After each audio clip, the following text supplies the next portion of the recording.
जो सर पे रखने को मिल जाए नाल पाके हुजूर, तो फिर कहेंगे कि हाँ ताजदार हम भी हैं। आज का जो दिन गुजरा है, 2 अप्रैल का जो दिन गुजरा है, क्या समझते हैं कि ये दिन आकर के ऐसे ही चला गया? ये आपकी पीठ में खंजर भोंक करके गया है। ये दिन आपकी जमीन को तंग करके गया है। ये दिन आपकी दरगाहों की हिफाजत को परखचे उड़ा करके गया है। आपने मीडिया के जरिए सुन लिया होगा कि किस तरीके से आपकी बर्बादियों के मशवरे आसमानों में किए जा रहे हैं। वक्फ की जायदाद आपसे छीनी जा रही है, मुस्कुराहट कैसे आ रही है? आपकी मस्जिदें मिस्मार की जा रही है, आप मुस्कुरा क्यों रहे हैं? आपकी दरगाहों पर बुलडोजर चलाए जा रहे हैं, आपको हंसी कैसे आ रही है? हिंदुस्तान का वो बादशाह जिसने अदल इंसाफ से पूरे हिंदुस्तान को भर दिया था, जिसके अदल इंसाफ की दास्तान बयान करने पर गैर मुस्लिम मुंसिफ मुअर्रिखीन भी मजबूर थे, अंग्रेजों ने भी जिसके अदल इंसाफ की दास्तान को किताबों में लिखा है, आज उसकी कब्र को तोड़ने का मुतालबा किया जा रहा। आप हंस कैसे रहे हैं? आप अजाब में गिरफ्तार हैं। या और बात है कि आदमी का जब एहसास मर जाता है तो उसके ऊपर चाहे बुलडोजर चलाया जाए या उसके ऊपर मिसाइल गिराई जाए, उसको कुछ एहसास नहीं होता है। इसीलिए शायर ने कहा था, जगह जगह के तुझे थक चुके हैं हंगामे, निशाते लज्जते ख्वाबे गिरा बदल डालो। गलत रवि से मनाजिल का बोध बढ़ता है, मुसाफिरों रविशे कारवां बदल डालो। अल्हम्दुलिल्लाह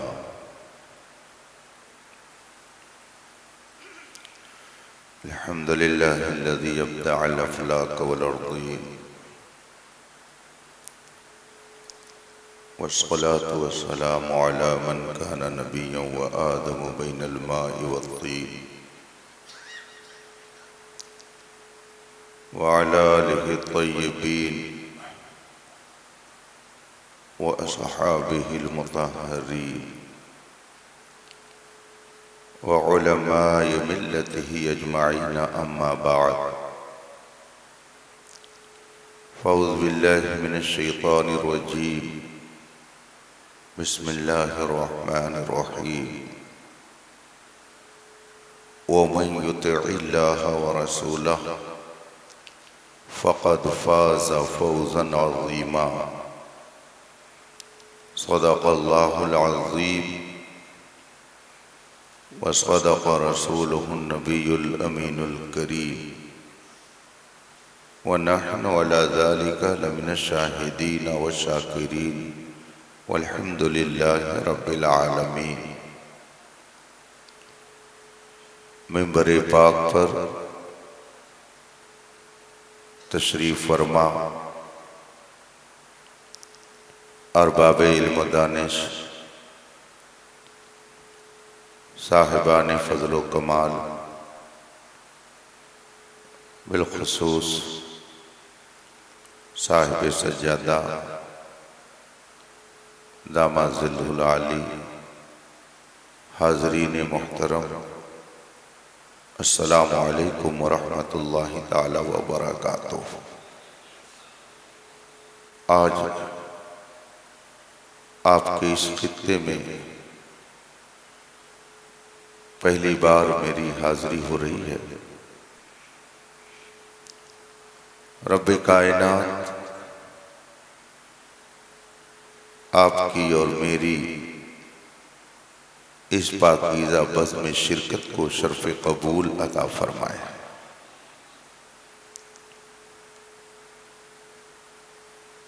ये वक्त आराम का है।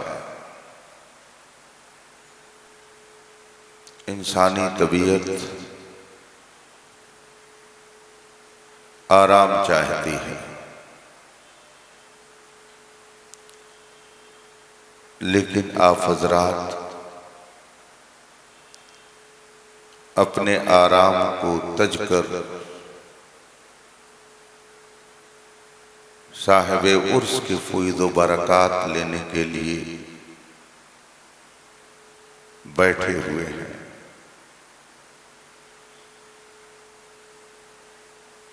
उलमा और शुअरा के अशार और बयानात से अपने दिलो दिमाग को रोशन कर रहे हैं। मौला ताला साहिब उर्स के फैज़ व बरक़ात से भी आप सबको माला माल फरमाए। आइए मुस्तफ़ा जान रहमत सरवरी कायनात फ़ख्र मौजूदात नबी मुकर्रम शफ़ी मुअज़्ज़म सल्लल्लाहु अलैहि वसल्लम की बारगाह क़ुद्स में दुरूद व सलाम का नजराने अक़ीदत पेश करें और पढ़ें। अल्लाहुम्मा सल्लि अला सय्यदना व मौलाना मुहम्मद मादिल जूद वल करम वालिहि किराम अजमाइन। मुझे कुछ अटपटा सा लग रहा है, इसलिए आप लोग हटा लीजिए, अब इसकी ज़रूरत नहीं है। मेरे ख्याल से अब मेरे बाद शायर भी नहीं आएंगे कि जिनकी ज़रूरत आपको हो। इसको हटा लीजिए आप लोग। कुछ खुले हुए हैं, ये कहते हैं कि सिर्फ बंद है, और बाद में हमारे पास फोन आता है कि आप वीडियो बनवाते हैं, तो उसका जवाब कौन देगा। जगह जगह के तुझे थक चुके हैं हंगामे, निशाते लज्जते ख्वाबे गिरा बदल डालो। गलत रवि से मनाजिल का बोध बढ़ता है, मुसाफिरों रवि से कारवां बदल डालो। रात के इस वक्त में मजमा सोने के लिए बेकरार रहता है, लेकिन आपकी ये बेदारी बता रही है कि अभी भी हमारी सुबह जिंदा है, हमारी शाम जिंदा है। हमारी सुबह जिंदा है, हमारी शाम जिंदा है, हमारे दिल की तख्ती पर नबी का नाम जिंदा है। अल्लाह ताला इसी जिंदगी के साथ रखे। हजरात, औलियाए मिल्लत कॉन्फ्रेंस का उन्वान भी आपने पोस्टर में देखा होगा, और उसे मुक़द्दस का झूमर भी उसकी पेशानी पे लगा हुआ है। गोया आपको ये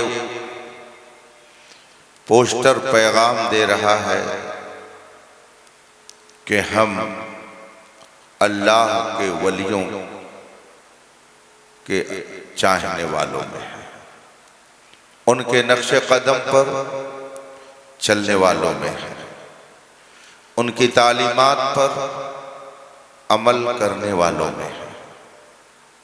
खुदा का शुक्र है कि उसने हमें और आपको दुनिया की बेशुमार नेमतों से माला माल फरमाया है, और इतनी नेमतें उसने अता की कि खुद उसका फरमान है, व इन तउद्दु निअमतल्लाहि ला तुहसूहा। अगर तुम उसकी नेमतों को शुमार करना चाहो तो शुमार नहीं कर सकते। नेमतों की बहार आप अपने माथे की आंखों से देखते रहते हैं। हजरत सैयदना शेख सादी शिराजी रहमतुल्लाह ताला अलैह अपने एक इरशाद में फरमाते हैं, ऐ इंसान, जब तू एक सांस अंदर ले जाता है, ये सांस कितनी कीमती है। शेख सादी फरमाते हैं कि गौर करो, अगर ये सांस अंदर जाकर के रुक जाए और बाहर न निकले तो बताइए फिर क्या होगा। एक सांस अंदर गई, अगर वो सांस बाहर न निकले तो इंसान का जनाजा निकलेगा, और सांस अगर बाहर आ गई और फिर ये अंदर न जाए, अंदर जाने से इनकार कर दे, तो अगर ये सांस अंदर नहीं जाएगी तो आप भी घर के अंदर नहीं जा सकते। एक सांस अंदर गई तो एक नई जिंदगी मिली, और एक सांस बाहर आई तो एक नई जिंदगी मिली। हजरत शेख सादी फरमाते हैं कि हर सांस में अल्लाह एक नई जिंदगी अता कर रहा है। इसीलिए आगे फरमाया, दर हर नफस से यक शुक्र वाजिब। हर सांस पर जब वो एक नई जिंदगी दे रहा है तो हर सांस पर एक शुक्र अदा करना वाजिब है। आज का दस्तूर क्या है? रस्मों की भरमार है, लफाजी दुनिया है। मैं एक बार सफर कर रहा था, इत्तेफाक से ड्राइवर को रास्ते में कुछ तरद्दुद हुआ कि ये रास्ता जाना है या इस रास्ते से जाना है। इत्तेफाक से 10-12 साल का एक बच्चा सामने खड़ा मिला। ड्राइवर ने उससे पूछा, हमको फला जगह जाना है। उसने कहा इस रास्ते पर चलिए। गाड़ी आगे बढ़ने लगी तो वो लड़का कहता क्या है, आपने थैंक्स नहीं कहा और चल दिए। मतलब क्या है, एक बच्चा भी ये चाहता है कि अगर मैंने आपको रास्ता बताया तो आप पर एहसान किया, लिहाजा इसका शुक्र अदा करो। आप बगैर थैंक्स कहे आगे चले गए। थैंक्स कहना चाहिए था, थैंक यू कहना चाहिए था, यानी तुम्हारा शुक्रिया कि तूने रास्ता बताया। आपने थैंक्स कह दिया, उसका दिल पुरसुकून हो गया। ये लफ्जों की दुनिया है। हर बात पर थैंक्स कहना एक मिजाज बन गया है। धक्का मार करके सॉरी कह दीजिए, सारी खताएं माफ, ये दुनिया समझ रही है। किसी ने आपके साथ कोई एहसान किया, आप थैंक्स कह दीजिए, ये बात खत्म। जब एक मामूली बच्चा आपको सिर्फ रास्ता बताने की बुनियाद पर चाहता है कि मेरा शुक्रिया अदा किया जाए, तो जिस खालिक व मालिक ने आपको हजारों नेमतों से नवाजा है, क्या उसका शुक्र अदा करना ये इंसान के ऊपर लाजिम नहीं है? दर हर नफ्स यक शुक्र वाजिब।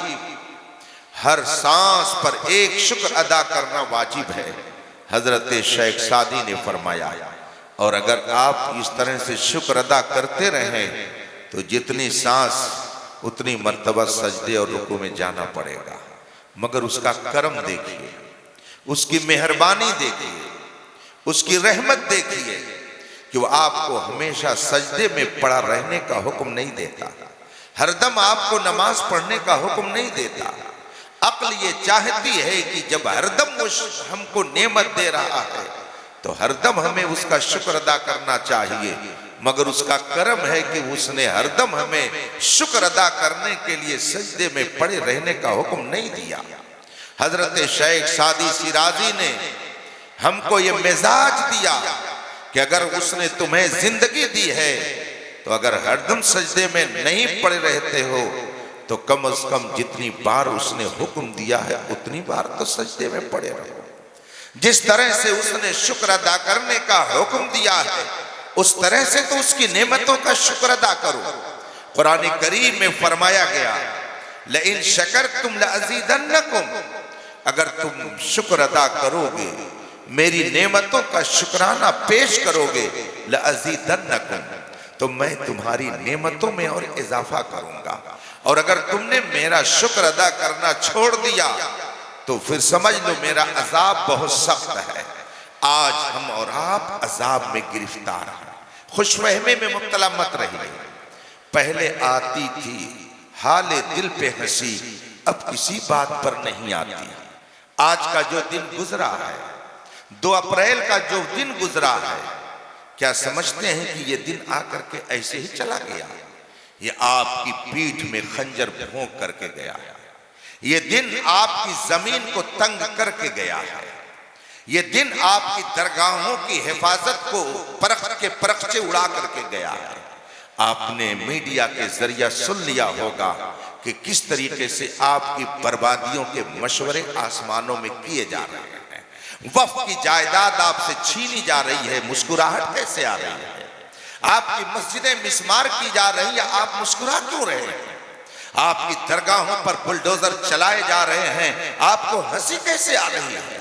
हिंदुस्तान का वो बादशाह जिसने अदल इंसाफ से पूरे हिंदुस्तान को भर दिया था, जिसके अदल इंसाफ की दास्तान बयान करने पर गैर मुस्लिम मुंसिफ मुअर्रिखीन भी मजबूर थे। अंग्रेजों ने भी जिसके अदल इंसाफ की दास्तान को किताबों में लिखा है, आज उसकी कब्र को तोड़ने का मुतालबा किया जा रहा। आप हंस कैसे रहे हैं? आप अजाब में गिरफ्तार हैं।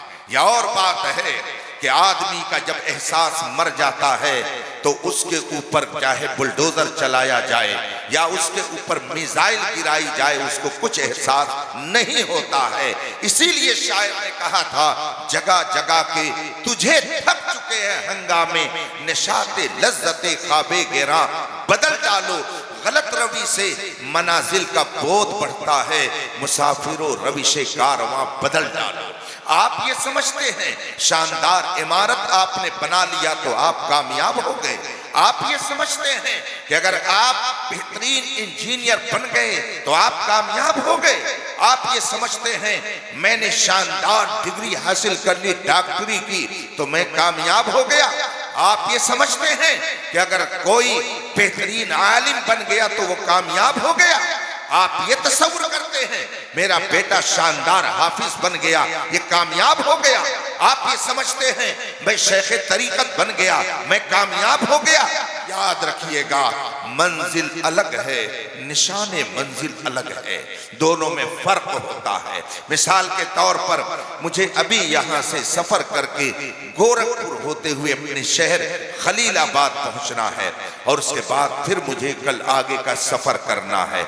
जब मैं यहाँ से सफर शुरू करूंगा, कुछ दूर जाने के बाद एक पत्थर मिलेगा, उस पर लिखा होगा गोरखपुर 200 इतने किलोमीटर। जो ही मैंने देखा कि गोरखपुर लिखा हुआ है, ड्राइवर से मैंने कहा कि गाड़ी रोक दो, गोरखपुर आ गया। कहेगा हजरत गोरखपुर अभी नहीं आया है। मैं अगर कहूं कि देखो गोरखपुर लिखा हुआ है, गाड़ी रोक दो, उसने गाड़ी मेरे कहने पर रोक दी और मैं उतर गया। बताइए मंजिल पर पहुंच जाऊंगा? मंजिल पर मेरी पहुंच हो जाएगी, रसाई हो गई मंजिल तक? आप कहेंगे कि नहीं, ये मंजिल नहीं है। फिर क्या है? वहां तो लिखा हुआ है गोरखपुर। लेकिन आप कहेंगे हजरत इसलिए आप मंजिल पर नहीं पहुंचेंगे कि ये पत्थर मंजिल नहीं है, ये निशाने मंजिल है। मंजिल कोई और चीज है, ये निशाने मंजिल है, ये निशान है। ये बता रहा है कि अभी आपको इतनी दूरी और सफर करना है। मंजिल और है, निशाने मंजिल और है। ये दरगाह ये मंजिल नहीं है, ये निशाने मंजिल है। ये मदरसा ये मंजिल नहीं है, ये निशाने मंजिल है। ये डिग्री ये मंजिल नहीं है, ये निशाने मंजिल है। ये रोजा ये मंजिल नहीं है, ये निशाने मंजिल है। नमाज ये मंजिल नहीं है, ये निशाने मंजिल है। ये बड़ी बड़ी इमारतें ये मंजिल नहीं है, ये निशाने मंजिल है। आपने निशाने मंजिल को मंजिल समझ लिया, आपने शानदार मकान बना लिया, तो आप समझते हैं कि मैं मंजिल पर पहुंच गया। आप आलिम बन गए, बेहतरीन मुफ्ती बन गए, शानदार खतीब बन गए, बेहतरीन हाफिज बन गए, उम्दा इंजीनियर बन गए, आला किस्म के डॉक्टर बन गए, तो आप समझते हैं मैंने मंजिल पा लिया। इसीलिए तो भूल भुलैया में पड़ गए। आपने निशाने मंजिल को मंजिल समझ लिया, इसीलिए आप भटक गए। ये सब मंजिल है नहीं है, ये सब निशाने मंजिल है। मंजिल क्या है? मंजिल क्या चीज है? तो याद रखिए रखिएगा। ये सारी चीजें निशाने मंजिल है और मंजिल दर हकीकत दरबारे मुस्तफा है। मंजिल दर हकीकत मेरे मुस्तफा की इताअत है। इसीलिए डॉक्टर इकबाल ने कहा था व मुस्तफा बेरसा खेशरा के दी हमाऊस अगर बहू नरसी दी तमाम बूलह भी। खुद को दरबारे मुस्तफा में पहुंचाओ और अगर तुम वहां नहीं पहुंच सके तो चाहे तुम आसमानों में उड़ते रहो, तुम सब कुछ हो सकते हो मगर मंजिल तक पहुंचने वाले कभी नहीं। नारे तकबीर, नारे रिसालत, मसलके आला हजरत फैजाने सरकारे सुरकाही शरीफ उर्से अलाई हुजूर मुफ्ती अख्तर हुसैन साहब अली। निशाने मंजिल अलग है, मंजिल अलग है। जो निशाने मंजिल में गुम रहता है उसका उर्स नहीं होता, जो मंजिल तक पहुंच जाता है उसका याद मनाई जाती है। जो मंजिल तक पहुंच जाता है उसके तस्करे किए जाते हैं। सैयदना सिद्दीक अकबर मंजिल तक पहुंच गए तो आज पूरी दुनिया में उनका खुतबे में जिक्र किया जाता है। अभी कल परसों आपने जुमा की नमाज अलविदा की नमाज पढ़ी। खतीब ने खुतबे के अंदर कहा खुसूसन अला अफज़लिल बशरी बअदल अंबिया बित्तहक़ीक़ सैयदना व मौलाना अबी बकर सिद्दीक। सबसे पहले नबियों के बाद सबसे बड़ा रुतबा सिद्दीक अकबर को मिला। ये रुतबा सिद्दीक अकबर को क्यों मिल गया? घर बनाने की वजह से, जमीन लेने की वजह से, प्रॉपर्टी की वजह से, इख्तिदार की वजह से नहीं, नहीं, ये रुतबा मिला है दरबारे मुस्तफा में। इसीलिए इमाम अहमद रजा ने फरमाया बखुदा खुदा का यही है दर, नहीं और कोई मफर मकर। जो वहां से हो यही आके हो, जो यहाँ नहीं तो वहां नहीं। मतलब क्या है? जो दरबारे मुस्तफा में न पहुंच सका वो दरबारे खुदा में भी नहीं पहुंच सकता है। आज कुछ लोग कहते हैं जब हमने सब कुछ पा लिया तो अब नबी की जरूरत क्या है? डायरेक्ट खुदा से मांगो। एक सिलसिला चल रहा है ऐसे लोगों का, डायरेक्ट खुदा से मांगो। मैं कहता हूं जिंदगी भर कहते रहिए ला इलाहा इल्लल्लाह, ला इलाहा इल्लल्लाह। आप जिंदगी भर कहते रहिए मगर मुहम्मदुर रसूलुल्लाह न कहिए तो आप खुदा तक क्या एक दारुल इफ्ता के मुफ्ती तक नहीं पहुंच सकते हैं। इसलिए कि कोई मुफ्ती भी नहीं कहेगा कि आप मुसलमान हो। आपके मोमिन होने के लिए कोई मुफ्ती भी फतवा नहीं दे सकता है। गोया खुदा तक पहुंचने के लिए दरबारे मुस्तफा तक पहुंचना जरूरी है और जो दरबारे मुस्तफा तक नहीं पहुंचेगा वो कभी भी खुदा तक नहीं। सुभान अल्लाह। कुछ लोग समझते हैं ये मक्का शरीफ के हैं, ये मदीना शरीफ के हैं, ये फला जगह के हैं। हमारे यहाँ तो इसका तस्वुर बाद में दिया जाता है। अभी कुछ रोज पहले एक जगह ऐसे ही मसला पेश आ गया तो एक साहब ने कहा हजरत ये फला शरीफ से आए हुए हैं, उनके खिलाफ कैसे आप गुफ्तगू करेंगे? जरा लिहाज करना पड़ेगा। मैंने कहा कि तुमने इस्लाम की तारीख नहीं पढ़ी है। इस्लाम की अगर तारीख तुमने पढ़ी होती तो ऐसा जुमला नहीं बोलते। अल्हम्दुलिल्लाह हम तो रसूल पाक के ऐसे शैदाइयों में हैं कि अगर कोई मक्का शरीफ से आए, कोई मदीना शरीफ से आए मगर मोहम्मदी बन करके ना आए तो वो सब कुछ हो सकता है मगर हमारा नहीं हो सकता है। मक्का शरीफ से कोई आता है लेकिन अगर अपने आप को वहाबी कहता है तो हम उसको इज्जत देने के लिए नहीं तैयार हैं। किसी खानकाह दरसगाह से कोई आए अगर मुस्तफा का मुखालिफ है तो वो सब कुछ हो सकता है मगर हमारे लिए काबिल एहतराम नहीं। जो मुस्तफा का है वो हमारा है, जो मुस्तफा का नहीं वो हमारा। नारे तकबीर, नारे रिसालत, औलियाए मिल्लत कॉन्फ्रेंस उर्से अलाई। अल्लाह के रसूल सल्लल्लाहु अलैहि वसल्लम ने जिन पाकीज़ा तालीमात को हम तक पहुंचाया, मैंने अपने तौर पर जो समझा है थोड़ी देर में मैं आपके सामने उसमें से कुछ बातें अर्ज करके आपसे रुखसत हो जाऊंगा। देखिए अभी आप अंदर दाखिल हुए, गेट के पास दरख्त लगा हुआ है। उस दरख्त के अंदर 3 चीजें हैं। आप उन 3 चीजों पे गौर कर लें और इस्लाम की पाकीज़ा तालीमात में उन 3 चीजों पर नजर डालें। नजर डाले तो इंशाअल्लाह आपको बहुत कुछ समझने में आसानी होगी। दरख्त है, दरख्त के अंदर तीन चीजें होती हैं। एक है उसकी जड़, दूसरी है उसकी शाखें, और तीसरी चीज है कि अगर मदरसे का चपरासी होगा, वॉचमैन होगा, बागबान होगा, माली होगा, तो कभी कभी उस दरख्त की कुछ शाखों को काट छांट करके सही करता होगा। आपने पार्कों में देखा होगा, देखते ही रहते हैं। आजकल हम लोग पार्क ही तो देखते हैं, और क्या देखते हैं? न हम तारीख देखते हैं, न कुरान देखते हैं, न हदीस देखते हैं, न उलमा के दरबार को देखते हैं। बस हम तो तफरीहों में लगे हुए हैं।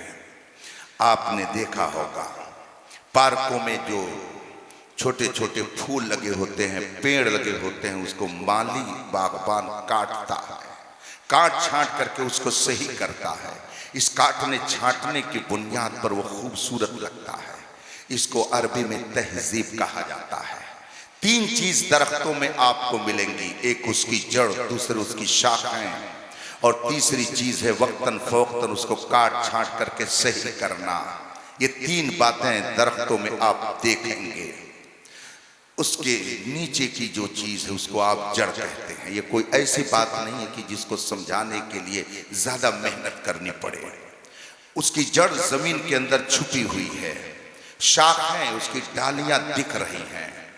अगर शाखों को तोड़ दिया जाए और जड़ मौजूद हो तो फिर उम्मीद है कि दोबारा इसमें फूल पत्ती लग जाएगी, हरियाली आ जाएगी। लेकिन अगर कोई जड़ को काट दे, जड़ को नीचे से सुखा दे, हर रोज उसके अंदर गर्म पानी डालता रहे और आहिस्ता आहिस्ता जड़ खत्म हो जाए, तो जितनी शाखें दिख रही हैं एक दिन वो सब सूख जाएंगी, और जितनी पत्तियां दिख रही हैं वो सब टूट करके जमीन पर आ जाएंगी। इससे क्या समझा आपने कि अगर जड़ मौजूद है तो शाखें हरी भरी हैं, और अगर जड़ मौजूद नहीं है तो शाखें सब सूख करके फूल पत्ती देना बंद कर देंगी। ये दो चीज हुई। और तीसरी चीज है उसको वक्तन फौक्तन काट छाट करके सही करना, जिसको आराइशो ज़ेबाइश और संवारना कहा जाता है, अरबी में जिसको तहजीब कहा जाता है। इस्लाम ने अपने मानने वालों को जो हुक्म दिया है वो इन्हीं तीनों में मुनहसिर है।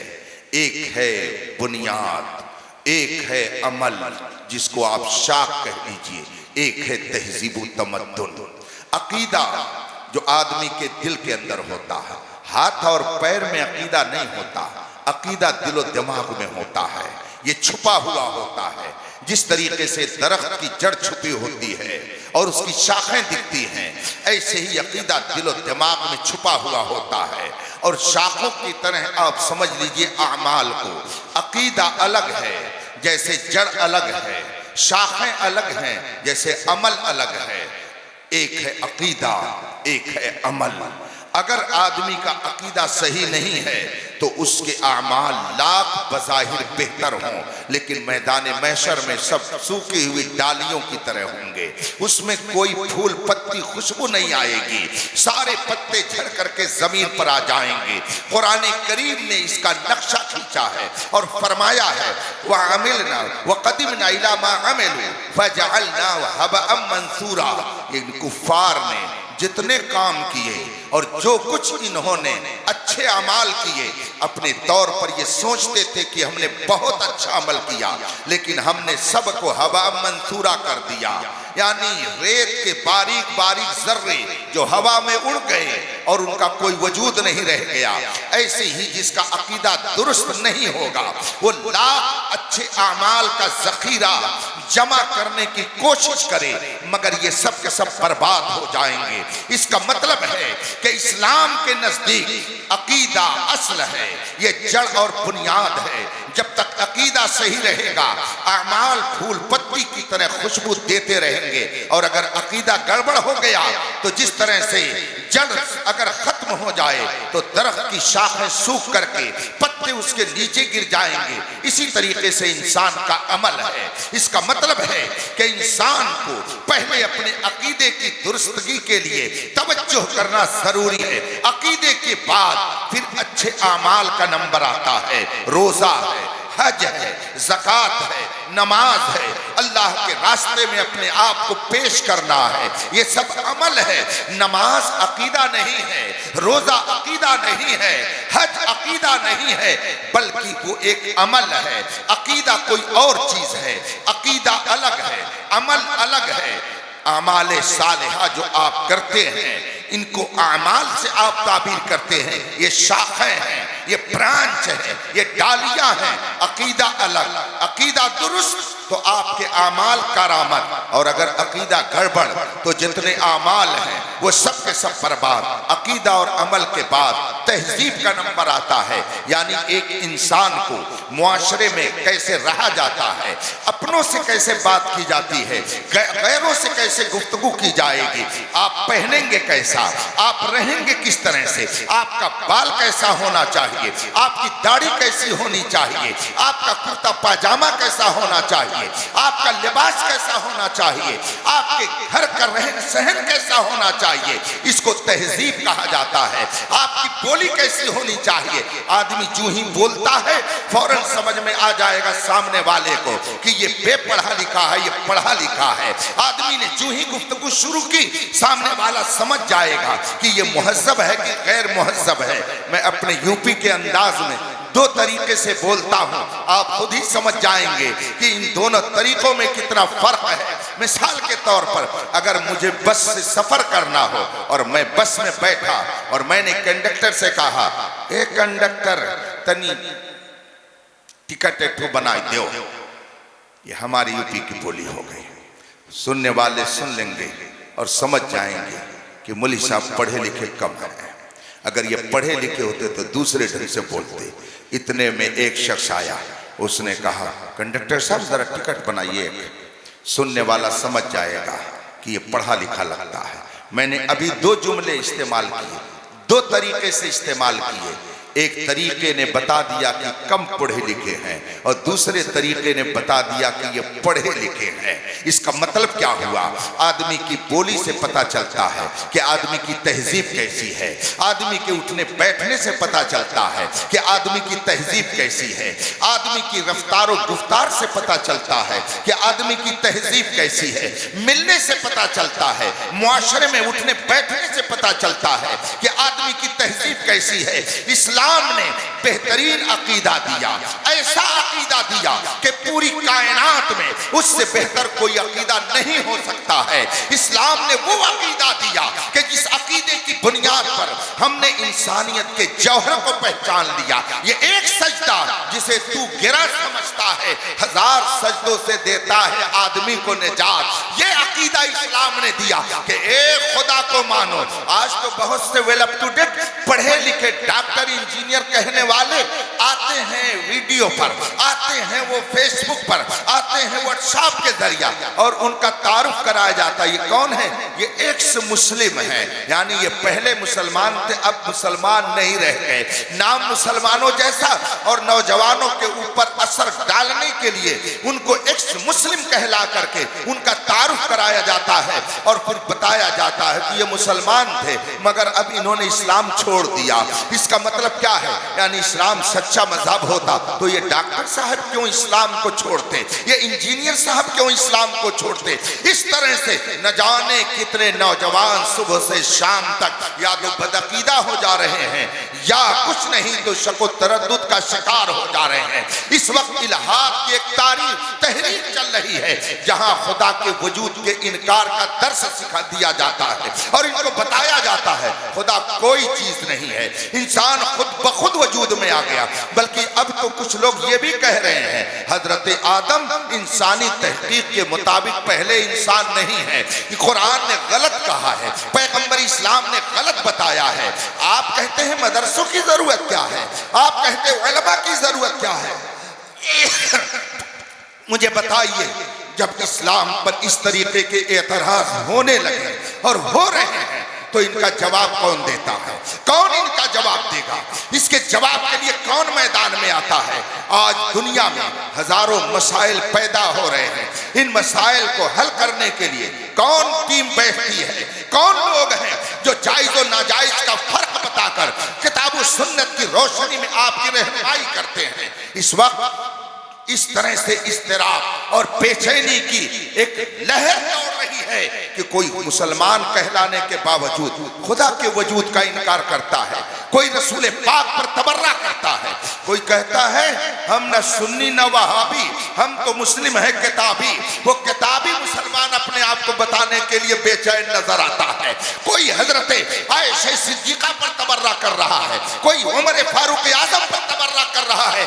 ये सारी तहरीकें इस वक्त पूरी दुनिया में चल रही हैं ताकि उम्मत मुस्लिमा के अकीदे को बर्बाद कर दिया जाए। इसीलिए इमाम अहमद रजा ने आज से तकरीबन 150 साल पहले फरमाया था, सूना जंगल रात अंधेरी छाई बदली काली है, सोने वालों जागते रहियो, चोरों की आंख से काजल साफ चुरा ले, या वो चोर बला के है। अगर आपने इन मदरसों को बाकी नहीं रखा, अगर आपने इन उलमा से अपना राबता नहीं रखा, तो मैं जो हालात देख रहा हूं, आने वाली नस्लों के अंदर न ईमान रह जाएगा न इस्लाम रह जाएगा। जिस तेजी से इल्हाद और बेदीनी को फैलाया जा रहा है, अगर आपने अपने बच्चों को इस्लाम के बुनियादी अकायद नहीं सिखाए, इनके अकीदों को आपने मजबूत नहीं किया, इनको सही अमाल की तालीम नहीं दी, तो आप देखिएगा आपके मरने के बाद आपकी कब्र पर कोई फातिहा पढ़ने वाला भी नहीं मिलेगा। किस ख्याल में है आप? दुनिया कहां जा रही है? किस तरह से आपको बर्बादियों के दहाने पर ले जा रही है कि अगर आपने इन उलमा और इन मदारिस की तरफ तवज्जो नहीं की और आपने अपने अकीदे की हिफाजत के लिए बंदोबस्त नहीं किया, तो आने वाले वक्तों में खुद आपका भी ईमान महफूज रहेगा या नहीं रहेगा, यह नहीं कहा जा सकता। अभी रमजान शरीफ से पहले इत्तेफाक से मैंने सफर शुरू किया, मौलाना वक़ार आजम साहब मिलने के लिए भेजे। इसी मुजफ्फरपुर के कस्बे में मैं आया हुआ था। 24 फरवरी से लेकर मैंने तकरीबन 17 मार्च तक हिंदुस्तान के मुख्तलिफ सूबों का सफर किया। आपके बिहार, बंगाल, उड़ीसा, छत्तीसगढ़, केरला, कर्नाटक, गुजरात, महाराष्ट्र, राजस्थान, इतने सूबों का सफर किया। और जहां मैं गया मैंने लोगों से वहां की जरूरतों के बारे में गुफ्तगू की। उनसे पूछा आपके यहाँ के मजहबी हालात कैसे हैं, आपका मुआशरा कैसा है, आपके यहाँ नौजवानों की हालत क्या है। तो एक बीमारी का तज़किरा सबने किया, सबने एक बीमारी के बारे में बताया। हजरत नौजवानों में नशा का बहुत ज्यादा चलन हो रहा है, लोगों के अंदर बुराइयां बड़ी तेजी से फैल रही हैं और बहुत ज्यादा हमारा नौजवान इस्लामी अकीदे से दूर होता जा रहा है। इनके अंदर इस्लामी तहजीब, इस्लामी सकाफत, इस्लामी कल्चर नहीं होने आपने पा रहा है।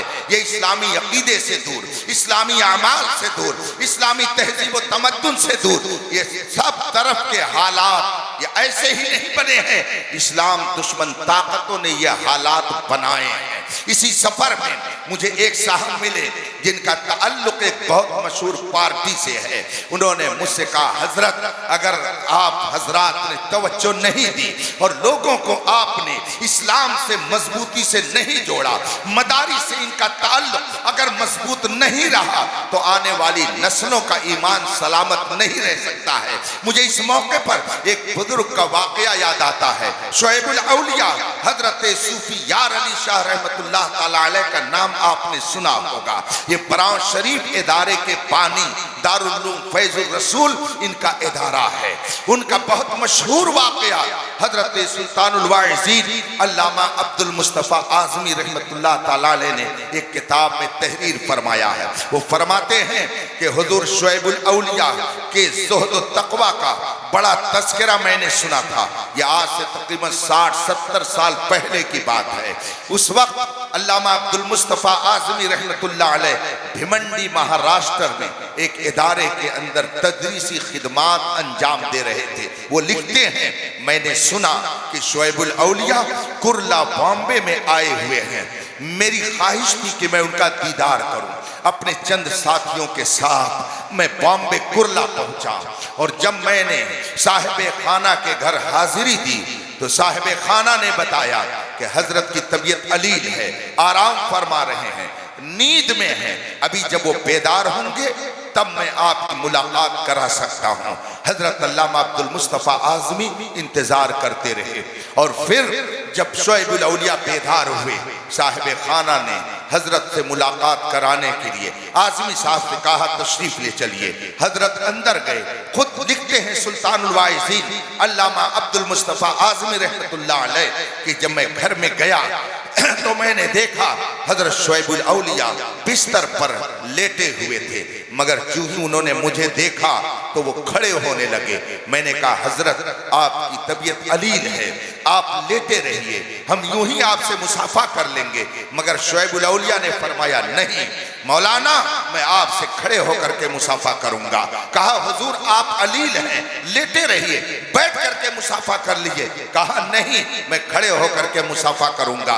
चुनांचे शोएबुल औलिया अलैहि रहमतुर रिज़वान खड़े हुए, मुसाफा किया, फिर बैठे और उसके बाद शोएबुल औलिया ने जो जुमला इरशाद फरमाया वो मैं आपको सुनाना चाहता हूँ। शोएबुल औलिया रहमतुल्लाह ताला अलैह ने फरमाया, मौलाना मैंने आपको देख करके क्यों खड़े होकर आपसे मुसाफा किया और आपने कहा भी कि बैठे बैठे मुसाफा कर लीजिए, मगर मैं क्यों आपके लिए खड़ा हो गया उसकी वजह मुझसे सुन लीजिए। कहा अल्लामा आज़मी ने, हजरत बताइए आखिर क्यों आपने इतने इसरार से इस तरह का अमल वजूद में ला करके हमारी इज्जत अफजाई की। शोएबुल औलिया ने फरमाया कि मौलाना हमसे ज्यादा आप इल्म रखते हैं, हमसे ज्यादा आप तारीख पढ़ने वाले हैं, आपने ये पढ़ा है, आपको ये मालूम है कि हजरत मूसा अलैहिस्सलाम जब दुनिया से तशरीफ ले गए उनके मानने वालों ने चंद ही बरसों के बाद उनकी तालीम को बदल डाला, उनकी तालीम बदल गई,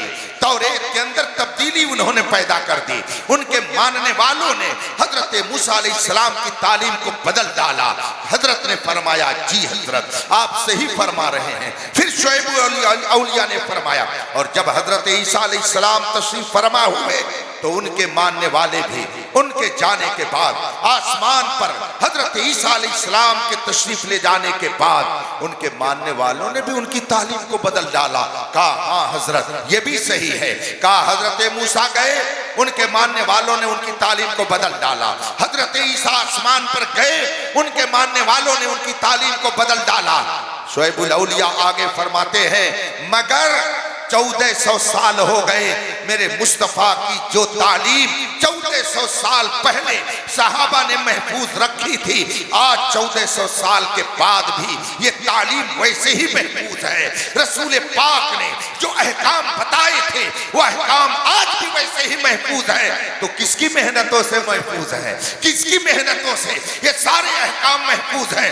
रसूल पाक के फरमान में आज तक 1000 कोशिश के बावजूद कोई तब्दीली क्यों नहीं कर सका?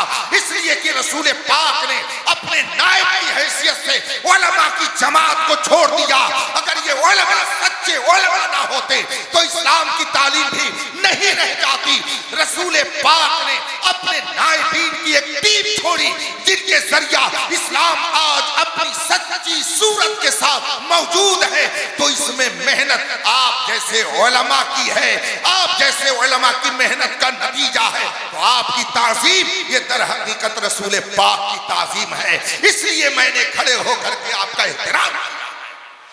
हज़रात इस वक्त जो सूरत हाल है, कभी कभी मैं बोल देता हूं दबे लफ्जों में कि जो लोग न जाने क्या क्या खाते पीते हैं, खिंजीर खाएं, कुत्ता खाएं, चूहा खाएं, गोबर खाएं, शराब पिए, पेशाब पिए, जो जो नहीं करना चाहिए अक्ल इंसानी के मुताबिक वो सब करते हैं। उन्होंने तो ये जान लिया कि हमारे मजहबी पेशवा का मकाम क्या है, मगर हमारी कौम आज तक नहीं जान सकी कि हमारे मजहबी पेशवा का मकाम क्या है। ये नहीं समझ सके इनका रुतबा क्या है। ये महफूज है तो आपका दीन महफूज है, आपका अकीदा महफूज है, आपका अमल महफूज है। ये नहीं रहेंगे तो ना आपका अकीदा सही रह सकता है, ना आपका अमल सही रह सकता है। तीन चीजें इस्लाम ने आपको खुसूसियत के साथ दी थी और आज तीनों पर हमला करने की कोशिश ही नहीं बल्कि हमला करके न जाने कितनों को बर्बाद कर डाला गया है। एक है अकीदा, दूसरा है अमल और तीसरी चीज है तहजीब। अकीदा ये बुनियाद है, अमल ये शाखें हैं और कैसे आपको रहना है, कैसे उठना बैठना है, ये आपकी तहजीब है। और इन तीनों पर हमला इस वक्त इस्लाम दुश्मन ताकतें कर रही हैं। आपको हालात का मुझसे ज्यादा इल्म रखते हैं। खुदा के वास्ते, खुदा के वास्ते आप अपने अकीदे और अपने अहमाल की हिफाजत कीजिए, तहजीब और कल्चर की हिफाजत कीजिए। अगर आपका अकीदा सही नहीं रहा तो आपके अमल का कोई फायदा नहीं। अकीदा में, अकीदा बुनियाद है और इस अकीदे में बुनियादी हैसियत अकीदे तौहीद और अकीदे रिसालत को हासिल है। अकीदे तौहीद क्या है? खुदा एक है, उसका कोई शरीक नहीं है, उसने इस कायनात को बनाया है, वही इस कायनात को चलाता है। ये अकीदे तौहीद है। और अकीदे रिसालत क्या है? कि अल्लाह ने हजरत आदम अलैहिस्सलाम से लेकर हमारे आका मौला सल्लल्लाहु अलैहि वसल्लम तक 1 लाख कमो बेश 2,24,000 नबियों को भेजा।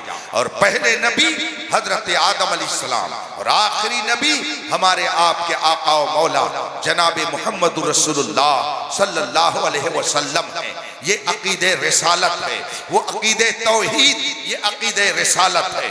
इन दोनों अकीदों को बुनियादी हैसियत हासिल है और इस्लाम दुश्मन ताकतें चाहती हैं कि इन दोनों अकीदों को बर्बाद कर दिया जाए। चुनांचे इस वक्त आज आप देख रहे हैं कि न जाने कैसे कैसे अंदाज से अकीदे तौहीद को बर्बाद किया जा रहा है। आपको ये पढ़ाया जाता है, आपको ये बताया जाता है कि अगर आप उनकी तरह भी कुछ काम कर लेंगे तो आपस में मेल मोहब्बत बढ़ेगी, यकजहती का मुजाहरा होगा, इत्तेहाद बाकी रहेगा। मुझसे एक डॉक्टर साहब ने बताया कि हजरत मैंने अपने घर के एक फर्द का एक कॉलेज में दाखिला करा दिया, एडमिशन हो गया। मैंने कहा बड़ी अच्छी बात है। कहा वो डॉक्टरी पढ़ने के लिए तैयार, तो मैंने उसी लाइन में उसको डाल दिया। मैंने कहा बहुत अच्छी बात है। 1 महीने के बाद उनका मेरे पास फोन आया और उन्होंने मुझसे कहा कि हजरत उसने फोन करके मुझे आजिज कर दिया कि अब्बू मुझको यहाँ से निकालिए, मैं यहाँ नहीं पढ़ने को, मैं यहाँ किसी हालत में पढ़ने के लिए तैयार नहीं हूँ। डॉक्टर साहब ने मुझसे बताया कि मैं मजबूर होकर गया और मैं वहां से लेकर के आ गया। मैंने पूछा बेटे बात क्या थी, क्यों तुमने इस तरह से इनकार किया? तो उसने जवाब दिया अब्बू बात यह है कि आपने मुझको दीन की तालीम दी है, आपने मुझको मजहबी माहौल में रखा है, लेकिन जब मैं वहां पढ़ने के लिए गया तो मैंने ये देखा कि क्लासरूम में जब जाया जाता है तो वो यहाँ वहां पर कदे आदम के बराबर एक मुजस्समा रखा हुआ है और जो क्लास में जाएगा उसे उस मुजस्समे को हाथ जोड़ करके सलामी पेश करके ही अंदर जाना है। चूंकि मैंने मजहबी माहौल में आंखें खोली है, आपने मुझे दीन पढ़ाया है, आपने मुझे अकीदे तौहीद बताया है कि खुदा के अलावा किसी मुजस्समे के सामने हाथ नहीं जोड़ा जा सकता। इसलिए मैंने जब ये मंजर देखा कि जिस बच्चे को क्लास में एंट्री लेनी है तो उसे मुजस्समे के सामने नतमस्तक होना है, इसलिए मैंने तहैया कर लिया कि मेरा जाहिल रहना अच्छा है मगर बेईमान बनना मुझे गवारा नहीं है। इसलिए मैंने आपसे कहा कि मुझे यहाँ से ले चलिए। ये मैं एक कॉलेज की बात बता रहा हूँ, न जाने कितनी जगह पर ऐसा होता है। अकीदे तौहीद को बर्बाद करने के लिए कितनी जितनी स्कीमें इस वक्त चल रही हैं, मुझसे ज्यादा शायद आप इससे आगाह हो। इसलिए आप अपने बच्चों के दिलो दिमाग में ये बात बिठा दीजिए कि मौत खुदा देता है, जिंदगी खुदा देता है, और जो लम्हा मौत और जिंदगी का मुतय्यन है, पूरी दुनिया मिल करके उसके खिलाफ अगर करना चाहे तो नहीं कर सकती है। पूरी दुनिया आपके कत्ल पर जमा हो जाए और खुदा न चाहे तो आप कत्ल नहीं किए जा सकते हैं। ये अकीदा अपने बच्चों के दिल में बिठाइए। जब ऐसा अकीदा उनका रहेगा तो वो कहेंगे हर जफा हर सितम गवारा है। या रसूल अल्लाह, इतना कह दे कि तू हमारा। माशाअल्लाह, नारे तकबीर, नारे रिसालत, मसलके आला हजरत उर्से आलाई चकना शरीफ, हुजूर मुनाजिर अहले सुन्नत हजरत अल्लामा मुफ्ती सही बात यह है अलीमी कि अभी हमने ईमान को सही ढंग से समझाई। उलमा बैठे हैं, आप इनसे पूछ लीजिए। ईमान हुजूर सल्लल्लाहु अलैहि वसल्लम जो कुछ खुदा की तरफ से लेकर आए उस पर यकीन करने का नाम ईमान है। यकीन क्या चीज है जानते हैं? यकीन किसको कहते हैं मालूम है? ये यकीन कौन सी बला है? एक मिसाल से मैं समझाऊं, अगरचे ये रात मुतहम्मिल नहीं है, ये वक्त मुतहम्मिल नहीं है, शायद कि उतर जाए तेरे दिल में मेरी बात। मिसाल के तौर पर अभी चंद तलबा की फरागत हुई, दस्तार बंदी उनकी हुई, हाफिज कुरान हुए, उनकी तहनीयत के लिए, उनकी मुबारकबादी के लिए अशआर पढ़े गए। मिसाल के तौर पर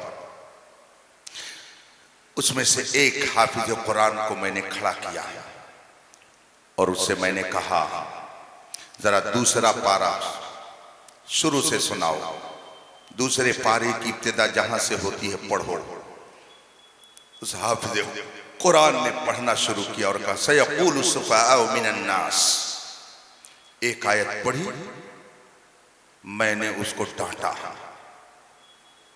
और मैंने कहा कि यही तुमने याद किया है, यही याद किया है तुमने, तुम्हारे उस्ताद ने यही पढ़ाया है। मैं दूसरे पारे की इब्तिदा से पढ़ने के लिए कह रहा हूं। अब वो सोच में पड़ गया, सोच में पड़ गया। थोड़ी देर के बाद लड़खड़ाई जबान से कहता है सयक़ूलु सुफ़हाउ मिनन नास। मैंने फिर डांटा, अब वो सोच में पड़ गया, बोल ही नहीं पा रहा।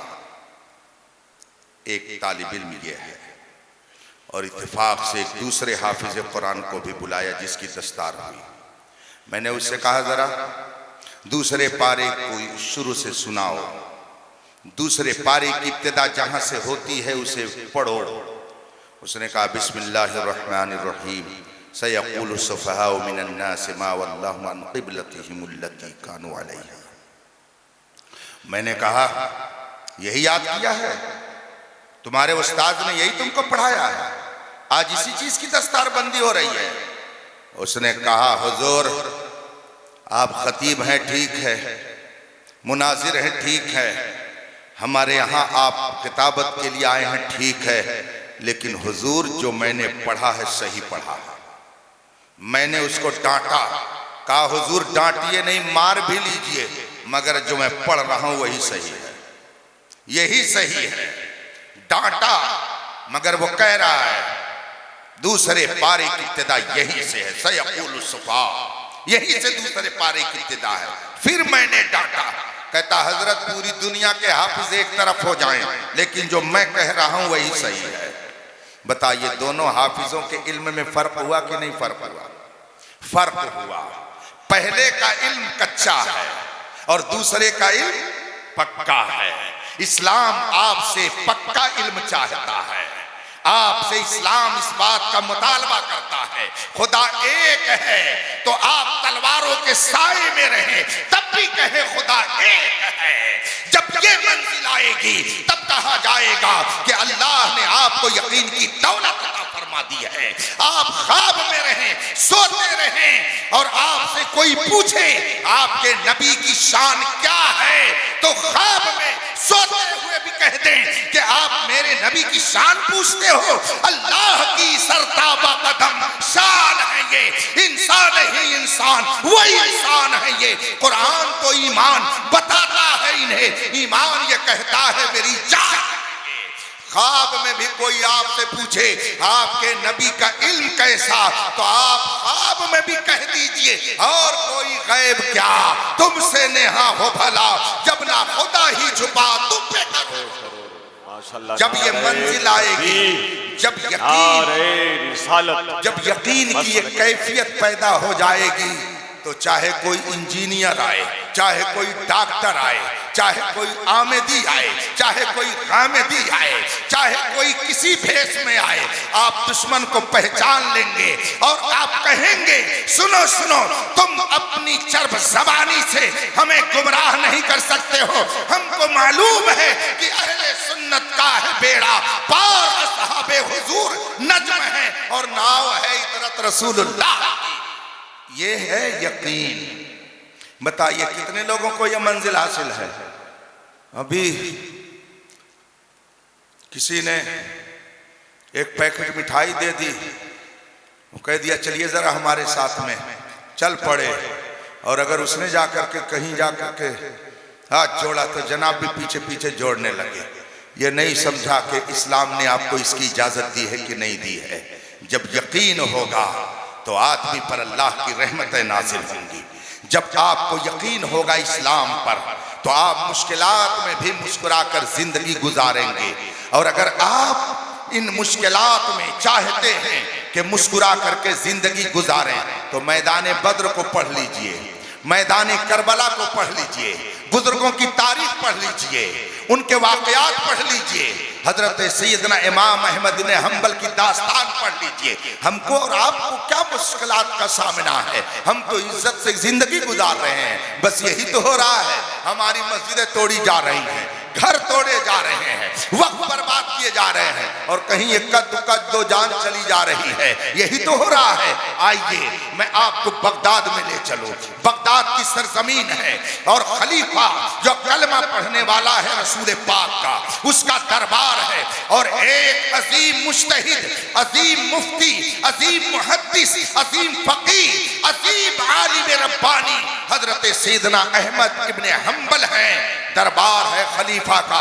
खलीफा कहता है, ए अहमद इब्न हंबल, मैंने ये सुना है कि तुम मेरे नजरिए के खिलाफ नजरिया रखते हो। अहमद इब्न हंबल ने कहा, मैं वो नजरिया रखता हूँ जो कुरान कहता है, जो हदीस कहती है, मैं उसी नजरिए पर हूँ जो अल्लाह रसूल ने अता किया है। बादशाह जलाल में आ गया, उसके हवारियों ने उसको मशवरा दिया। अहमद इब्न हंबल की जुरात कैसे हुई कि आपके नजरिए की मुखालफत करे, जेल में डाल दिया जाए। इमाम अहमद इब्न हंबल को जेल में डाला गया, मगर जेल में डालने से पहले रोब दिखाने के लिए बादशाह वक्त ने कहा जल्लाद को बुलाया जाए। जल्लाद बुलाए गए और कहा अहमद इब्न हंबल को इसी दरबार में कोड़े लगाओ। जानते हैं ये कौन थे? ये कोई मामूली आदमी नहीं, हंबली मजहब जिनसे चलता है, हनफी, शाफी, मालिकी, हंबली। हजरत इमाम अहमद बिन हंबल हैं, मुज्तहिद हैं, इमाम हैं, मुहद्दिस हैं, फकीह हैं, मुहद्दिस हैं, आरिफ बिल्लाह हैं, वली कामिल हैं। मैं उनकी दास्तान सुनाता हूँ। दरबार है बादशाह का, जल्लाद कोड़े लेकर के आ गया। हुक्म हुआ, ए अहमद इब्न हंबल, अपने कुर्ते उतारो। जब पीठ नंगी रहेगी तो मारने में मजा आएगा। कोड़े नंगी पीठ पर लगाए जाएंगे। हजरत इमाम अहमद इब्न हंबल ने अपना कुर्ता उतार दिया, पायजामा पहने हुए हैं। दरबार में हजरत इमाम अहमद इब्न हंबल को कोड़े लगाए जाने वाले हैं और आपने कुर्ता उतार दिया। बादशाह के हुक्म से आपके दोनों हाथों को पीछे बांध दिया गया। जब हाथ पीछे बांधा गया, कपड़ा कुर्ता उतार दिया गया, पायजामा पहने हुए हैं। अब जल्लाद को हुक्म दिया जा रहा है, अहमद इब्न हंबल को कोड़े लगाओ, इनको कोड़े मारो। जल्लाद कोड़े मारना शुरू करता है। जोरदार कोड़ा जब उसने आपकी पीठ पर मारा, आपकी सांस नीचे ऊपर हुई, हाथ पीछे बंधा हुआ है, इजार बंद खुल गया, पायजामे का इजार, पायजामे का बंद खुल गया और पायजामा नीचे उतरने लगा, सरकने लगा। भरे दरबार में इमाम अहमद हंबल का ये वाकया है। दरबार में पायजामे का बंद खुला और पायजामा नीचे जाने लगा। हाथ पीछे बंधा हुआ है, कोई नीचे से पायजामा ऊपर करने वाला भी नहीं है। हजरत इमाम अहमद इब्ने हम्बल ने थोड़ी देर के लिए भैया वो चाय वाला 2 मिनट रुक जाइए, बाद में पिला दीजिएगा। और जिन लोगों ने ये सब बना रखा है ना, मैदान महशर में मैं इनकी गिरफ्त करूंगा अगर मैं पकड़ा गया तो। अभी एक चल रहा है, आप लोगों की समझ बात नहीं आती है, आप पैसे के लिए अब लेकर के बैठे रहते हैं। आपको तकरीर से थोड़ी मोहब्बत है, इसके जरिए आप लोग पैसे कमाते हैं, इसलिए मना करने के बावजूद भी नहीं मानते। ये हराम है, नाजायज है, गुनाह है, आप लोग इसको नहीं मानते हैं। आपकी मर्जी, आप जो चाहे करें, आपके हाथ को कोई रोक नहीं सकता। हजरत इमाम अहमद बिन हम्बल पीछे से हाथ बंधा हुआ है, दरबार बादशाह का दरबार है, बंद टूटा, पायजामा नीचे जाने लगा, हाथ बंधा है, जल्लाद कोड़े मार रहा है। इमाम अहमद इब्ने हम्बल ने रब की बारगाह में उसी हालत में अर्ज की, मौला अहमद इब्ने हम्बल ने तेरे दीन की हिफाजत के लिए, तेरे दीन की सरबुलंदी के लिए, हक्कानियत का परचम बुलंद करने के लिए अहमद इब्ने हम्बल ने बादशाह के दरबार में हक बात कही है। मौला अगर अहमद इब्ने हम्बल ने हक बात कही है तेरे दीन की हिफाजत के लिए, तो मौला भरे दरबार में अहमद इब्ने हम्बल की बेपर्दगी ना होने पाए। ये जुमले इमाम अहमद इब्ने हम्बल की जबान से निकले और अभी ये जुमले निकलने थे, भरे दरबारियों ने देखा वो पायजामा जो नीचे जा रहा था, बंद टूट चुका था, पायजामा नीचे जा रहा था, लेकिन दरबार ने देखा, बादशाह ने देखा, जल्लाद ने भी देखा कि हजरत इमाम अहमद हम्बल ने जो ही ये दुआ की कि मौला भरे दरबार में इसकी बेपर्दगी ना होने पाए, इसने तेरे दीन की बका के लिए सच्चाई की आवाज बुलंद की है। इतना कहना था कि वो पायजामा खुद ब खुद ऊपर हो गया, पायजामा खुद ब खुद ऊपर हो गया। फानूस बन के जिसकी हिफाजत हवा करे, वो शम्मा क्या बुझे जिसे रोशनी करे। आप क्या समझते हैं इस्लाम को? आप क्या समझते हैं दीन को? दीन की हिफाजत हम नहीं कर रहे हैं, दीन हमारी हिफाजत कर रहा है। अगर दीन हमारी हिफाजत न करता तो हम भी न जाने कितनी जगह जाकर के अपनी पेशानी को टेकते। अगर दीन हमारी हिफाजत न करता तो हम भी कुत्ता खाते, बिल्ली खाते, सुअर खाते, चूहा खाते, सांप खाते, न जाने कौन कौन सी चीजें खाते। मगर इस्लाम ने हमारी हिफाजत की और हमारी ग़िज़ा को पाकीज़ा ग़िज़ा मुतय्यन कर दिया। कुरान फरमाता है अत्तय्यबातु लित्तय्यबीन, पाकों के लिए पाकीज़ा चीजें हैं। अल्हम्दुलिल्लाह हमारा अकीदा पाकीज़ा, तो रब ने हमें ग़िज़ा भी पाकीज़ा अता फरमाई। और कुरान कहता है अल खबीसातु लिल खबीसीन, नापाकों के लिए नापाक, तो जिनका अकीदा नापाक उनके लिए ग़िज़ा भी नापाक है। खुदा ने हमें प्यारा अकीदा दे करके हराम और नजिस ग़िज़ाओं से हमारी हिफाजत फरमा दी। इसको आप महसूस कीजिए। और आपको रहना कैसे है, इसको तहजीब कहते हैं। इसके लिए किताबें दुनिया भर की लिखी जा चुकी, आप पढ़िए। हजरात अब जरा करीब आ जाइए। ये 3 चीजें मैंने बताई, एक है अकीदा, एक है अमल, एक है तहजीब। अकीदा बुनियाद है, उसके बाद अमल है, फिर आपकी तहजीब है। अगर आपने इन तीनों की हिफाजत कर ली और रसूल पाक के फरमान के मुताबिक अकीदा शानदार रखा, अमल बेहतरीन रखा, तहजीब आपने उम्दा इख्तियार की, तो कुरान का फरमान क्या है, वमन युतिइल्लाह व रसूलह फक़द फाज़ फौज़न अज़ीमा, जिसने अल्लाह और रसूल की फरमा बरदारी की वो एक गिलास का कामयाब इंसान हो गया। एक गिलास का कामयाब इंसान वही है जिसने अल्लाह और रसूल की इताअत व फरमा बरदारी की। ये मैं नहीं कहता, ये कुरान कहता है। अब मुझे आप बताइए, अल्लाह की इताअत आप कब करेंगे? रसूल पाक की फरमा बरदारी आप कब करेंगे? सच्चा अकीदा आप कैसे रखेंगे? अच्छी तहजीब आपके अंदर कैसे आएगी? जब आपको पता ही नहीं रहेगा सही अकीदा क्या है, आपको पता ही नहीं रहेगा सही अमल क्या है। आज जाइए जुमा में, जुमा के दिन आप देखिए मस्जिद में अगर 200 नमाजी हैं, मैं ये तो नहीं कहता कि आपके यहाँ भी ऐसे ही होगा, मगर बहुत सारी मस्जिदों में मैंने देखा है आप मस्जिदों में जाके देखिए, अगर 200 नमाजी हैं तो उसमें 100 नमाजी तो ऐसे होंगे कि कानून के मुताबिक जिनकी नमाजें नहीं होती होंगी। और अगर ऐसा नहीं है तो सुबह जाकर के किसी मुफ्ती साहब को मस्जिद में खड़ा कर दीजिए और उनकी नमाजों का जायजा वो ले करके और बताएं कि कितने लोगों की नमाजें सही हो रही हैं। न जाने कितने नौजवान हैं, वो खड़े होंगे ऐसे बगल में देखेंगे, इधर देखेंगे। खुदा की बारगाह में जिस कौम को खड़ा होने का तरीका नहीं मालूम है, उसको और जगह खड़े होने का तरीका क्या मालूम होगा। नमाज में कितने लोग हैं कि जब सजदे में जाते हैं किसी का पैर उठा होता है, किसी का पैर खड़ा रहता है। ये तरबियत गाह नहीं है, वरना मैं अमल करके बताता। अगर किसी ने सजदा किया और उसका पैर ऐसे ही लगा रहा तो पूछ लीजिए उलमा से, सजदा नहीं होता है। और किसी ने खड़ा कर दिया, ऐसे खड़ा रखा, तब भी सजदा नहीं होता है। सजदे के लिए जरूरी है कि कम से कम उसका एक अंगूठा और फिर वाजिब 2 और उंगलियां हैं। एक अंगूठा का लगना फर्ज है और 2 उंगलियों का और लगा रहना वाजिब है। अगर इस तरह से आपका अंगूठा और 2 उंगलियां नहीं मुड़ी हैं तो आपका सजदा नहीं होगा। जब सजदा नहीं होगा तो नमाज नहीं होगी। आपने मसला भी सुन लिया तो मैं आपकी बात नहीं करता, लेकिन किसी मस्जिद में जाकर के देख लीजिएगा, बूढ़े हो गए हैं, नमाज पढ़ते पढ़ते बुढ़ापा आ गया है, मगर सही ढंग से सजदा करने का तरीका नहीं मालूम है। न जाने कितने नौजवान ऐसे हैं कि जो जुमा में एक दिन हफ्ते में आते हैं, हाथ में कड़ा पहनने का भी एक रिवाज चला लिया है।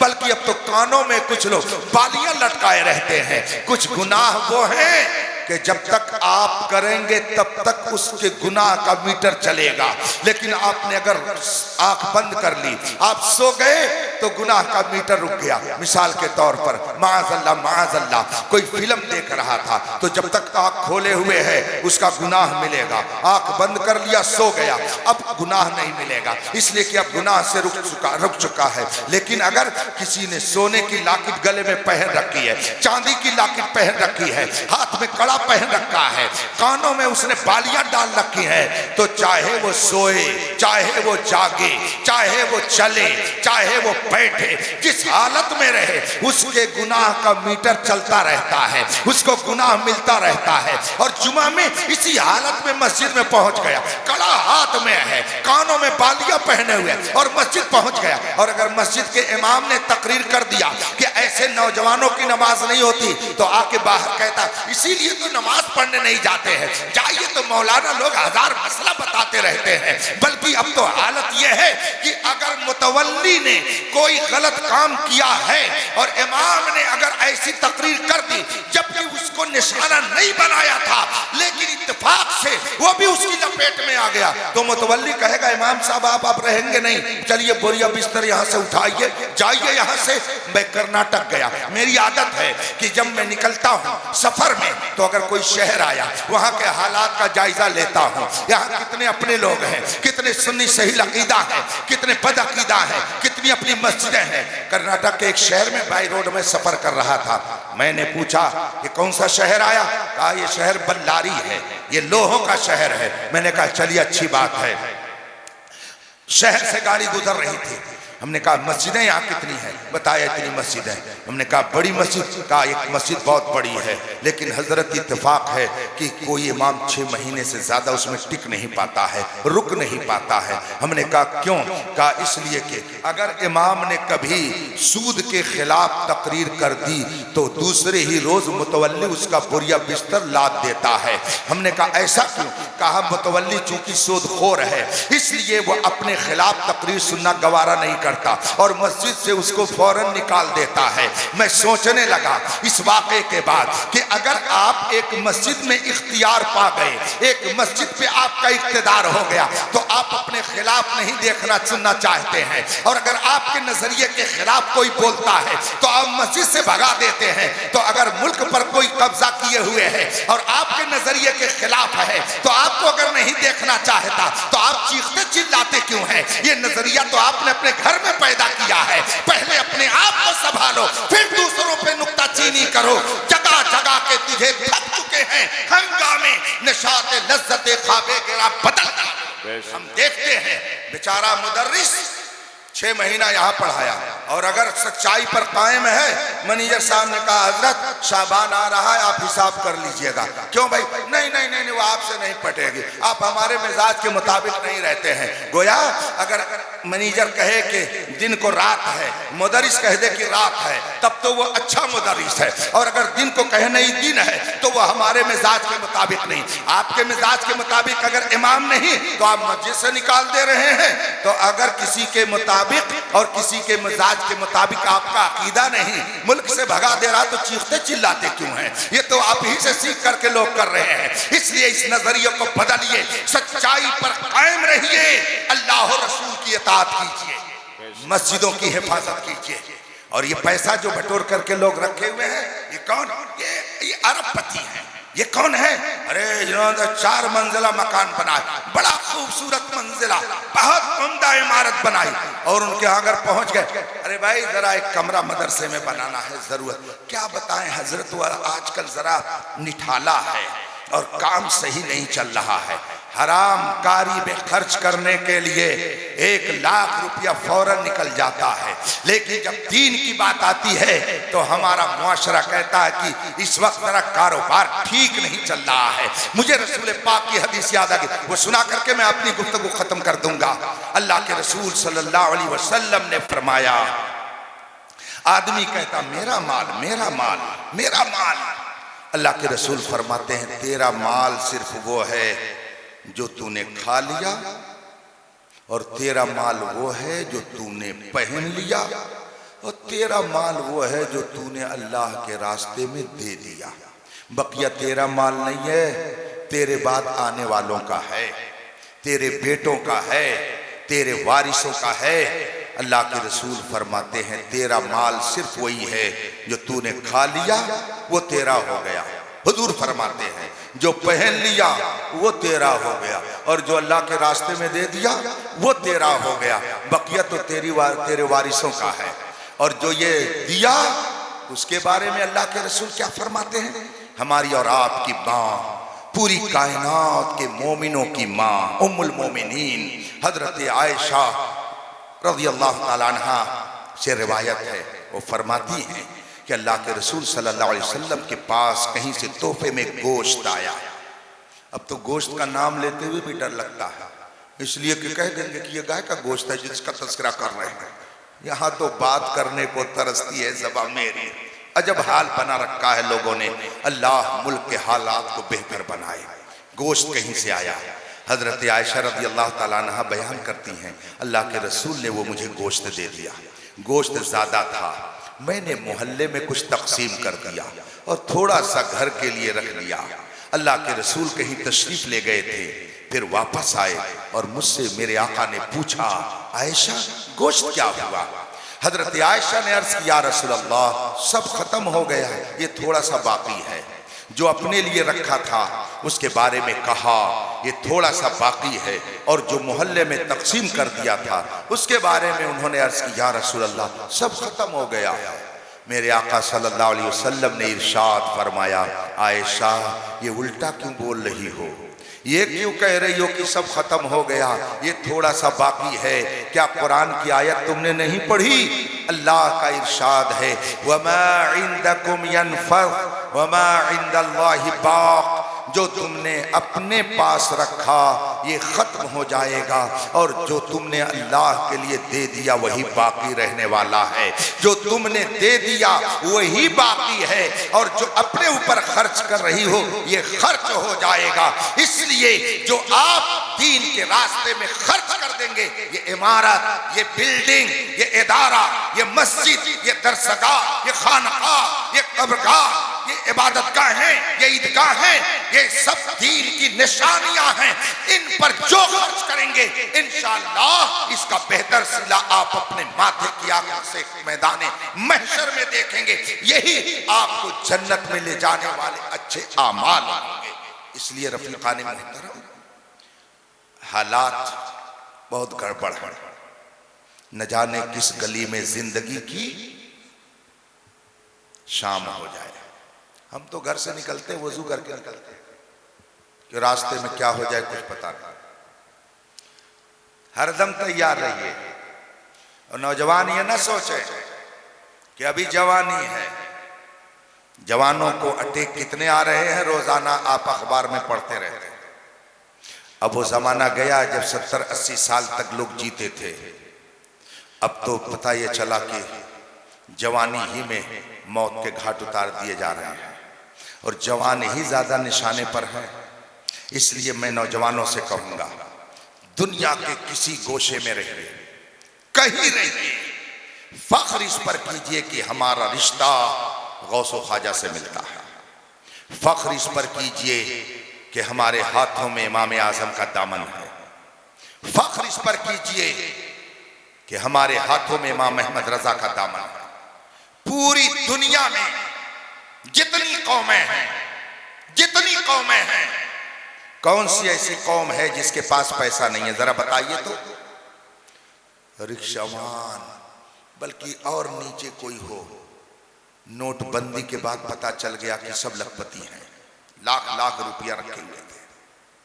कौन सी कौम है जिसको अल्लाह ने पैसा नहीं दिया? इसलिए पैसे पे नाज मत कीजिए। कौन सी ऐसी कौम है जिसमें डॉक्टर नहीं है? कौन सी ऐसी कौम है जिसमें मास्टर नहीं है? कौन सी ऐसी कौम है जिसमें इंजीनियर नहीं है? कौन सी ऐसी कौम है जिसमें लॉयर नहीं है? बताइए जरा, कौन सी ऐसी कौम है जिसमें प्रोफेसर और टीचर नहीं है?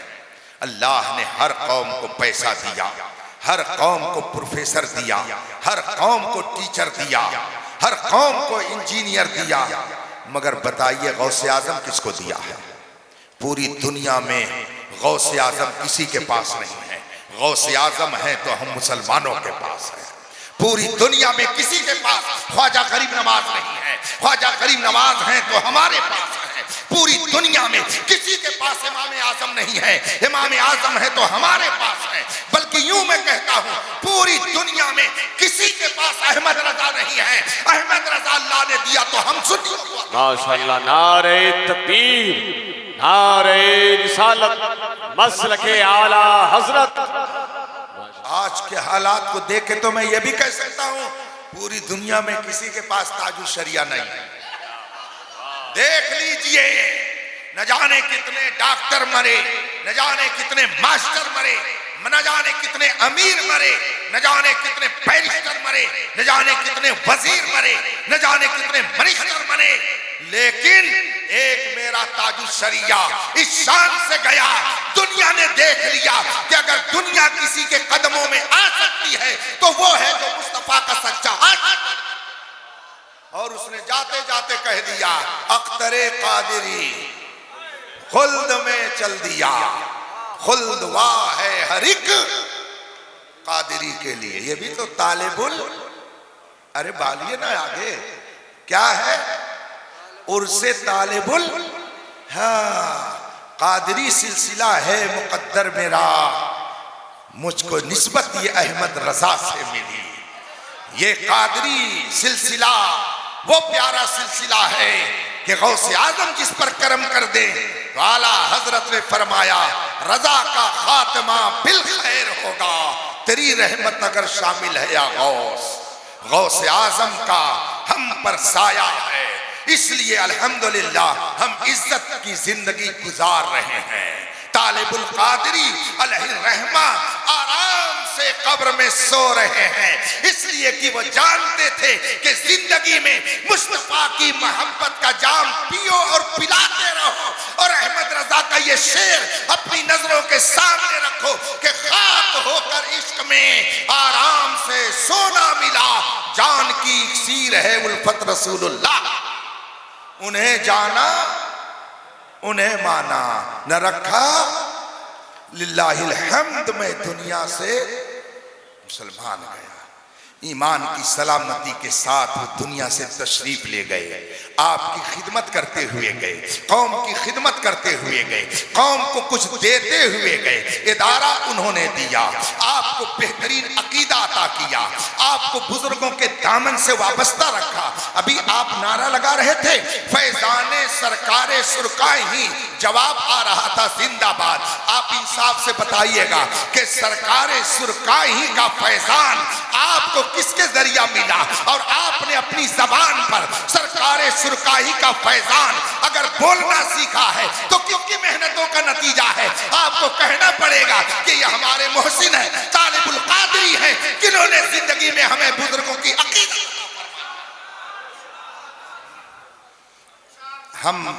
हम लोग नाशुक्रे नहीं हैं, सुन्नी लोग शुक्रगुजार होते हैं, जिसका खाते हैं उसका गाते हैं। तो हम इन बुजुर्गों की खाते हैं तो उनकी। यह और बात है कि कुछ लोग जिस प्लेट में खाते हैं उसी में सुराख करते हैं, तो उनके लिए है कि वो खाते भी हैं और गुर्राते भी हैं, मगर हम लोग खाते हैं तो गुनगुनाते हैं, और जो लोग गुर्राते हैं उनको सुनाते हैं। तेरा खाएं तेरे गुलामों से उलझे बहुत बेहया खाने। हाँ, तो गुर्राने वालों में मत बनिएगा, बल्कि गुनगुनाने वालों में बनिएगा। और गुनगुनाने वालों में हैं, तभी तो रात के इस मौके पर, रात के इस सन्नाटे में यहाँ गुनगुनाया जा रहा है। अल्हम्दुलिल्लाह, ये हम पर, आप पर अल्लाह और उसके महबूबों का करम है कि हम उनके साए रहमत में जी रहे हैं। अल्लाह तबारक व तआला हम सबको मसलके आला हजरत पर कायम रखे, अकीदा और अमल की हिफाजत फरमाए, और बुजुर्गों के फैज़ व बरक़ात से माला माल। सुन्नी बन के रहिएगा, जान लीजिए। इधर उधर हुए तो ना हजरत का कुछ बिगड़ेगा ना हमारा कुछ बिगड़ेगा। हमारी अपनी जबान में इतनी पिटाई होगी ना कि दिमाग सही हो जाएगा। जब फरिश्ते दुर्रे चलाएंगे तो कोई रोकने के लिए नहीं आएगा। इसलिए आज ले उनकी पनाह, आज ले उनकी पनाह, आज मदद मांग उनसे, कल ना मानेंगे कयामत में अगर। तो बस आज ले उनकी पनाह। रसूल पाक की पनाह में जो यहाँ रहेगा तो इंशाअल्लाह वहाँ भी रसूल पाक के दामन में ही, और जो हुजूर के दामन में रहेगा तो जानते हैं हजरत अल्लामा हसन बरेलवी रहमतुल्लाह अलैह कितना बेहतरीन शेर सुनाते हैं। ढूढ़ा ही करें, वाह वाह, सदरे क़यामत, ढूढ़ा ही करें सदरे क़यामत के सिपाही, वो किसको मिले जो तेरे दामन में। वाखिर दावाना अनिल हम्दुलिल्लाहि रब्बिल आलमीन।